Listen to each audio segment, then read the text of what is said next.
Lajme, aktualitet, argëtim, horoskop, telenovela, showbiz, të gjitha në Metropol.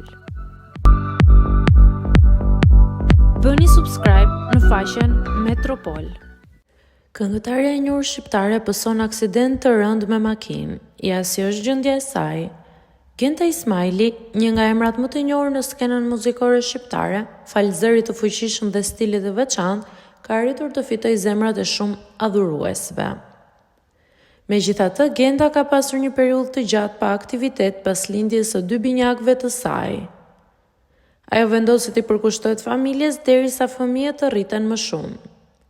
Megjithatë, muajt e fundit, Genta kishte filluar të përgatiste veten për një koncert të madh me shënim të 20 vjetorit të karrierës së saj. Plani ishte të realizonte një koncert unik që nuk ishte parë më parë në Kosovë. Por përgatitjet dhe energjia e saj e madhe u ndalën papritur. Fatkeqësisht, Genta pësoi një aksident trafiku ditët e fundit. Sipas burimeve për emisionin e njohur, ajo u godit nga një polic në Shtetet e Bashkuara, konkretisht në Chicago. Dhe faktikisht është absurde. Pas momenteve të vështira, artistja ka filluar të marrë veten dhe është jashtë rrezikut për jetën.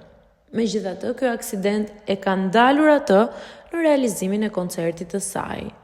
Fansat janë shumë të pasionuar dhe po presin me padurim një këngë të re nga Genta Ismaili, duke vazhduar të publikojnë hitet e saj kudo në rrjetet sociale.